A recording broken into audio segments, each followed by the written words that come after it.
Hello बच्चों, तो कैसे हैं आप सब लोग। जैसे कि आपको पता है हमारे चैनल पे 2024 के टॉप 500 करंट अफेयर्स की एक सीरीज चल रही है जिसमें कि हम 4 पार्ट कंप्लीट कर चुके हैं। हर पार्ट में हम 20 क्वेश्चंस कवर करते हैं जिसमें हम स्टैटिक और करंट दोनों पोर्शंस पूरी तरह से कवर करते हैं। आज के वीडियो में हम पार्ट 5 को डिस्कस करेंगे जिसमें 20 क्वेश्चन कंप्लीट करने के बाद हम अपने फाइनली 100 क्वेश्चंस पूरे कर चुके होंगे। आगे बढ़े उससे पहले मैं आपसे कहूँगी, अगर आपने अभी तक सब्सक्राइब नहीं किया है चैनल को तो प्लीज़ सब्सक्राइब कर दें, वीडियो को लाइक कर दें और अगर वीडियो की लिंक को अपने दोस्तों के साथ शेयर नहीं किया है तो इसको शेयर कर दें। ठीक है, तो चलिए अब आगे बढ़ते हैं और अपनी इस सीरीज़ का क्वेश्चन नंबर 81 डिस्कस करते हैं। क्वेश्चन नंबर 81 कह रहा है, who has recently been appointed as the director general of border security force. BSF के नए डायरेक्टर जनरल कौन अपॉइंट किए गए हैं। The correct answer is Amrit Mohan Prasad. Amrit Mohan Prasad ji को बीएसएफ का नया डायरेक्टर अपॉइंट किया गया है। ठीक है, ये है अमृत मोहन प्रसाद जी। इनके पिक्चर भी आप देख लीजिए। जैसे कि मैं हर वीडियो में कहती हूँ कि पिक्टोरियल मेमोरी में आप याद रखेंगे तो आपको ऑप्शंस में कन्फ्यूजन नहीं होगा। Then moving to our question number 82 जो कि पूछ रहा है कि कॉमनवेल्थ गेम्स 2026 कहाँ पे ऑर्गेनाइज होंगे। तो मैं आंसर बताऊं उससे पहले मैं थोड़ी सी आपको कॉमनवेल्थ गेम्स के बारे में डिटेल बता दूंगी। कॉमनवेल्थ गेम्स की शुरुआत हुई थी 1930 में, जब इसे कहा जाता था ब्रिटिश एम्पायर गेम। इसका नाम उस टाइम पे था ब्रिटिश एम्पायर गेम्स। उसके बाद 1978 से इसका नाम हुआ है कॉमनवेल्थ गेम्स। ये आपको याद रखना है। कॉमनवेल्थ गेम्स में जो फॉर्मर ब्रिटिश कंट्रीज हैं, फॉर्मर ब्रिटिश टेरिटरीज जो हैं वो पार्ट लेती हैं। इंडिया भी कॉमनवेल्थ नेशंस का पार्ट है तो वो भी डेफिनेटली इसमें पार्ट लेता है। और 2010 में इंडिया ने होस्ट किया था कॉमनवेल्थ गेम दिल्ली में, ये भी आपको याद रखना है। और पहली बार इंडिया ने कब पार्टिसिपेट किया था पूछे तो पहली बार इंडिया ने पार्टिसिपेट किया था 1934 में, ये भी याद रखना है। ठीक है, तो correct answer for this question is Glasgow. Glasgow Scotland में 2026 के कॉमनवेल्थ गेम्स होंगे और हर 4 साल पे होते हैं। ठीक है, ये भी याद रखना है। तो स्कॉटलैंड में होने वाले हैं गेम्स। 2022 के गेम्स की बात करें तो वो बर्मिंघम इंग्लैंड में हुए थे और उसके पहले 2018 में हुए थे जो कि गोल्ड कोस्ट क्वींसलैंड ऑस्ट्रेलिया में हुए थे। ठीक, स्कॉटलैंड की बात करें तो ये ब्रिटिश आइल्स पर प्रेजेंट एक कंट्री है। आपने अक्सर न्यूज़ में टर्म्स सुने होंगे, great Britain, UK, British Isles. तो आज मैं आपको चलिए वो थोड़ा सा समझा देती हूँ कि ये अलग अलग टर्म्स क्या हैं। तो देखिए, जो पूरा आइलैंड है ना, ये पूरा आइलैंड इसको बोलते हैं ब्रिटिश आइल्स। ठीक है, उसके अलावा ये जो इसके अंदर आपको स्कॉटलैंड दिख रहा है, यूनाइटेड किंगडम दिख रहा है, ये 2 पार्ट दिख रहा है ना। तो यूनाइटेड किंगडम क्या होता है, यहाँ पे आपको स्कॉटलैंड दिख रहा है, ये आपका ब्रिटेन है, ब्रिटेन है और ये है वेल्स। जब आप स्कॉटलैंड, ब्रिटेन और वेल्स को मिला देंगे तो ये आपका बन जाएगा ग्रेट ब्रिटेन। ये समझ में आया। ये ब्रिटिश आइल्स पूरा मतलब ये पूरा एरिया जिसमें छोटे छोटे आइलैंड्स हैं वो सब भी प्रेजेंट है, तो ब्रिटिश आइल्स बना। उसके बाद स्कॉटलैंड, यूनाइटेड किंगडम और वेल्स वाला हिस्सा आपने मिलाया, तो ये बन गया ये ग्रेट ब्रिटेन। उसके बाद अगर उसमें आप नॉर्दर्न आयरलैंड भी मिला देंगे, आयरलैंड का नॉर्दर्न वाला हिस्सा, तब ये पूरा जा करके बनेगा यूनाइटेड किंगडम। ये भी आपको याद रखना है क्योंकि कभी कभी ट्रिक करके एग्जाम में क्वेश्चन पूछ लेता है।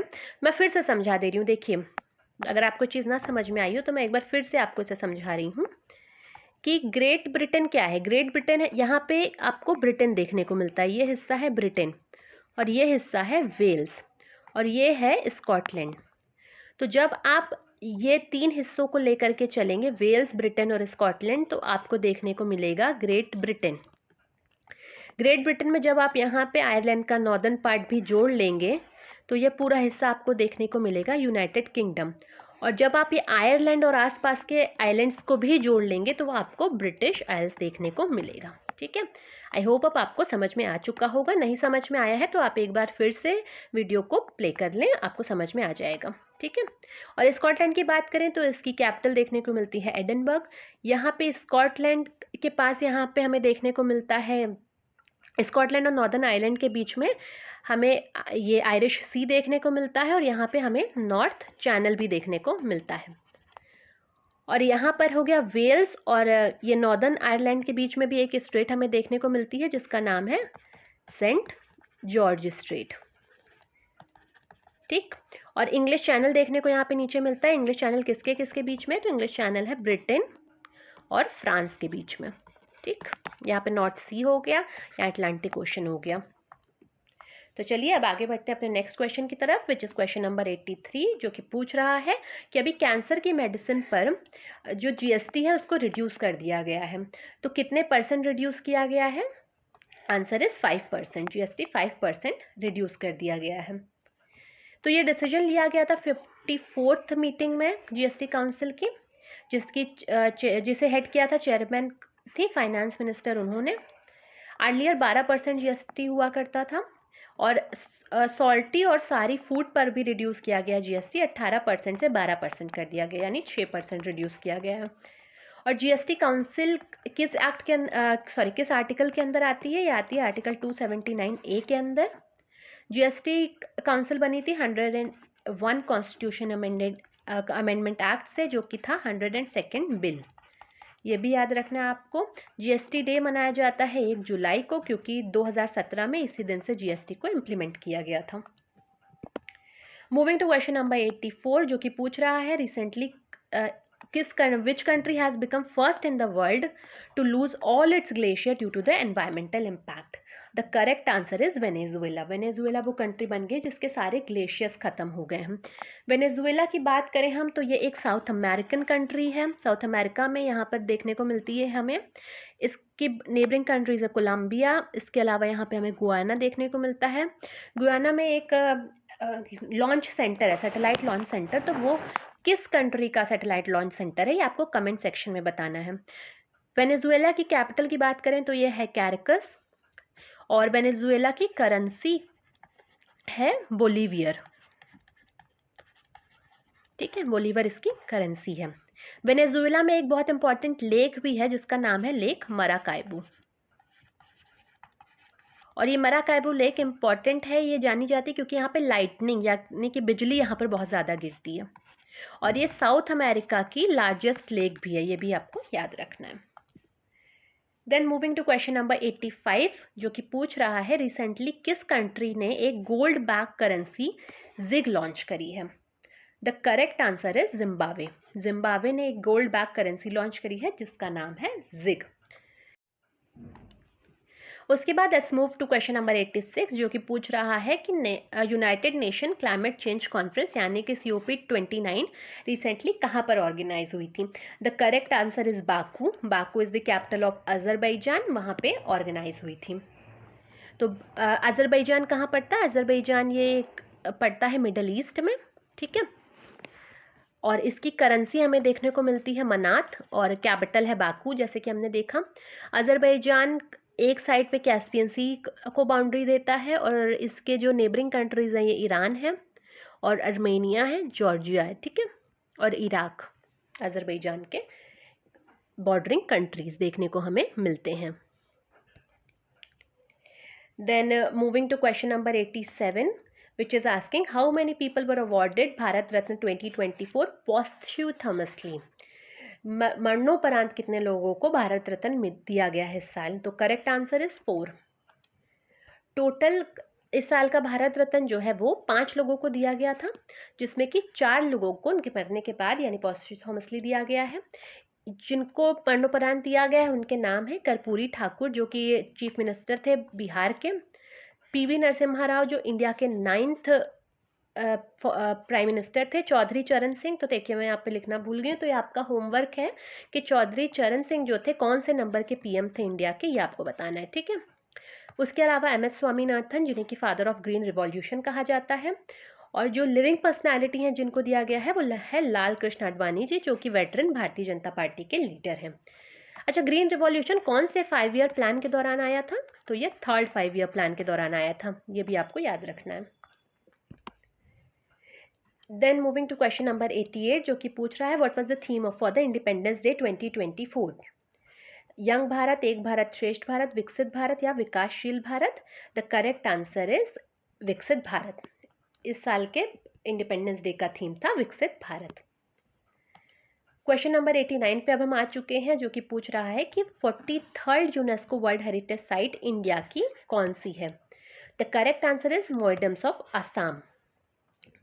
ये मोरडम्स होते क्या हैं एक्चुअली में? तो मोरडम्स जो है ये बरियल माउंट्स हैं। जिस तरीके से आपको स्तूप देखने को मिलते हैं ना, ये मोरडम्स ये भी बरियल माउंट्स होते हैं, जो कि पटकाई रेंज है असम में, वहाँ पर पाए जाते हैं। ये अहोम डायनेस्टी के जो किंग्स और क्वींस हुआ करते थे, ये उनके बरियल माउंट्स हैं, ये भी आपको याद रखना है।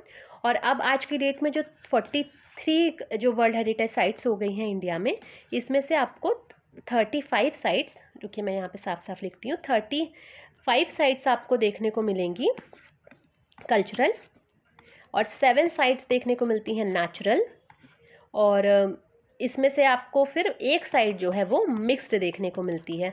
तो मिक्स्ड साइट कौन सी है इंडिया की, वो आपको बताना है कमेंट सेक्शन में। और जो नॉर्थ ईस्ट की जितनी साइट्स हैं, वो सारी की साइट अभी तक नेचुरल हुआ करती थी। ये जो 43rd साइट है नॉर्थ ईस्ट में जो बनी है मोरडम्स ऑफ असम, ये यहाँ की ओनली कल्चरल साइट है। ठीक है, ये भी आपको याद रखना है।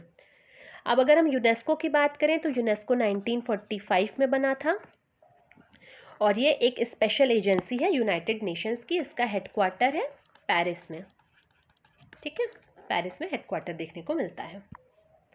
Then moving to question number 19, we are half way of our video. Asmita project जो है अभी रिसेंटली न्यूज़ में था, ये किस मिनिस्ट्री से रिलेटेड है? The correct answer is ministry of education. ये एक्चुअली में अस्मिता प्रोजेक्ट है क्या? तो अस्मिता का फुल फॉर्म है augmenting study material in Indian languages through translation and academic writing. इस प्रोजेक्ट को लॉन्च किया गया है 22,000 बुक्स को इंडियन लैंग्वेजेस में ट्रांसलेट करने के लिए नेक्स्ट 5 ईयर्स में। It is one of the several initiatives taken under National Education Policy 2020, और इसको लॉन्च किया है मिनिस्ट्री ऑफ एजुकेशन ने यूनिवर्सिटी ग्रांट कमीशन के साथ मिलकर के। Then moving to question number 91, जो कि पूछ रहा है what is the name of the India first reusable launch vehicle? The correct answer is Pushpak. Pushpak नाम का रीयूजेबल लॉन्च व्हीकल अभी इसरो ने लॉन्च किया है। क्वेश्चन नंबर 92 पूछ रहा है फर्स्ट एडिशन हुआ है इंडिया और यूएई की joint military exercise desert cyclone का, ये कहाँ पे हुआ है?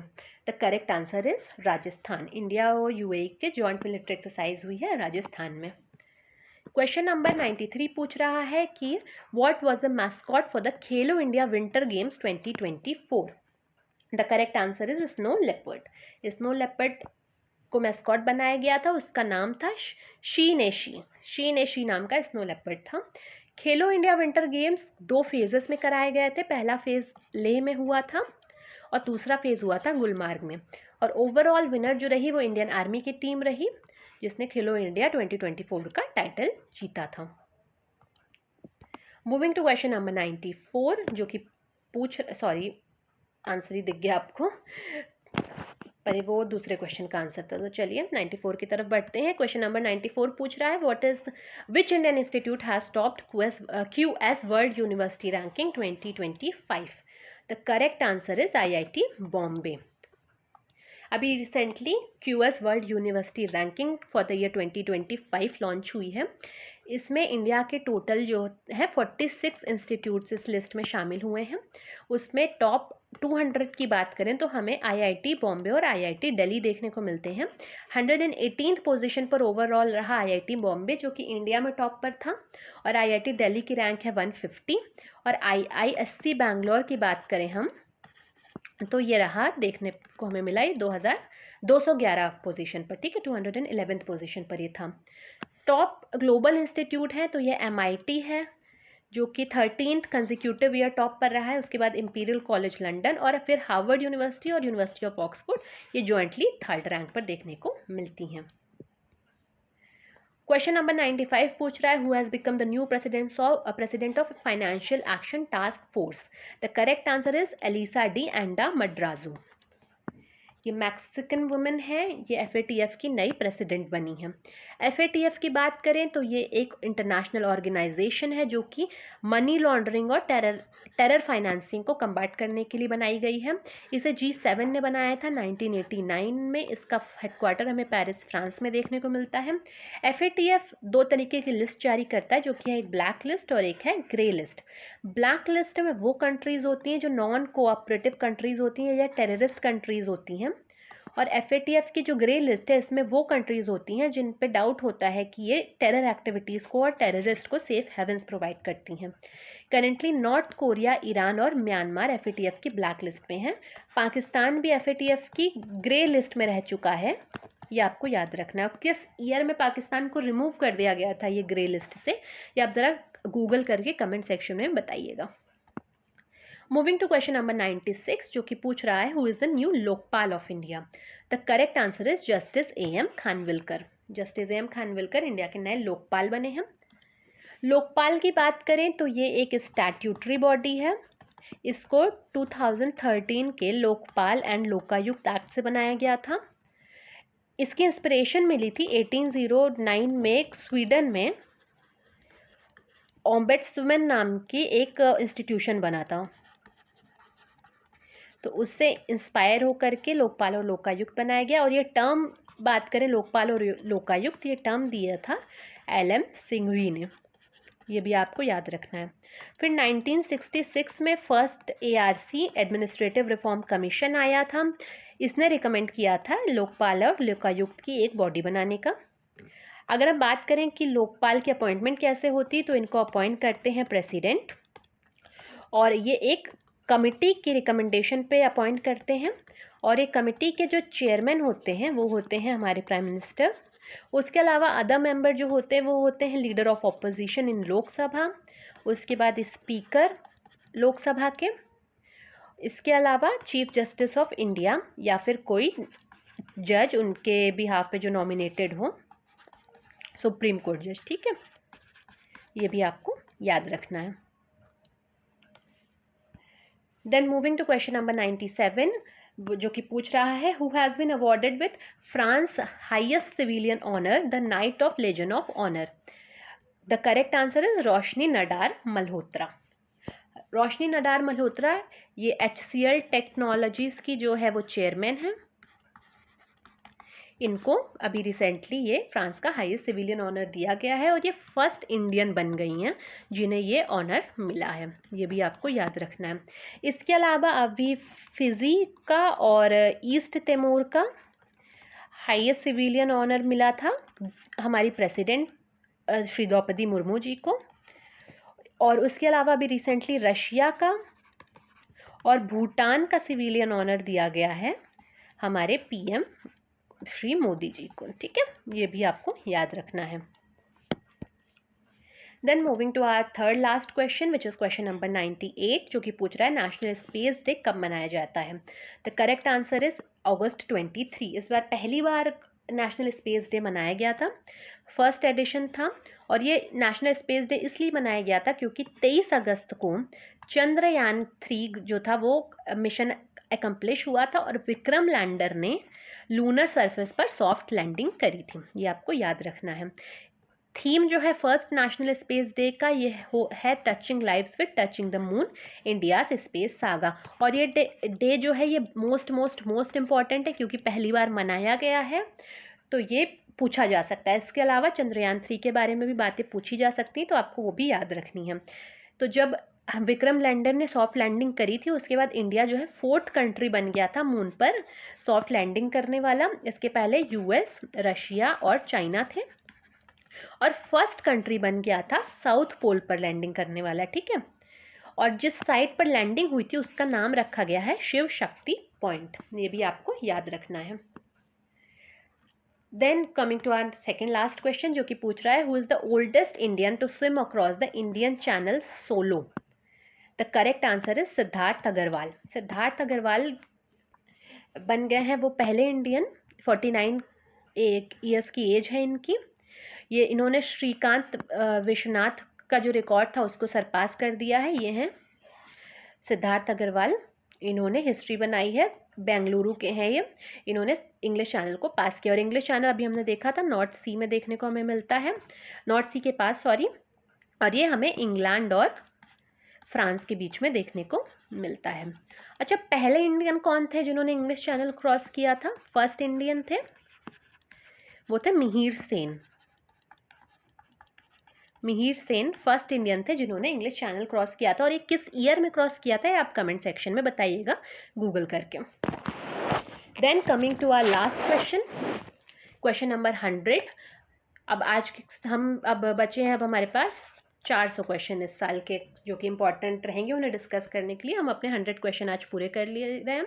क्वेश्चन नंबर 100 पूछ रहा है, which union minister has been included in the Times magazine list of most influential people in AI? Term याद रखिएगा, most influential people in AI। The correct answer is Ashwini Vaishnaw. Ashwini Vaishnaw ji बन गए हैं। अश्विनी वैष्णव जी जो हैं हमारे IT ministry of electronics and information technology के minister हैं, जिनको टाइम्स मैगजीन के most influential people in AI category में शामिल किया गया। इसके अलावा इस कैटेगरी में शामिल होने वाले दूसरे इंडियन हैं अनिल कपूर, जो कि एक एक्टर हैं। ठीक है, तो बच्चों इसी के साथ हमने अपने टॉप 500 करंट अफेयर्स में से 100 करंट अफेयर्स आज पूरे कर लिए हैं। मैं फिर से आपसे कहूँगी, हमें ऐसे ही मोटिवेट रखने के लिए वीडियोस को ज़्यादा से ज़्यादा शेयर करें अपने दोस्तों के साथ, वीडियो को लाइक करें। और अगर अभी तक आपने सब्सक्राइब नहीं किया और आपने सारी वीडियो देख ली है तो इसे सब्सक्राइब भी ज़रूर कर लें। ठीक है, तो चलिए अब हम मिलते हैं अपनी कल की वीडियो में, जिसमें हम 101st क्वेश्चन से डिस्कस करना शुरू करेंगे। तब तक के लिए बाय बाय।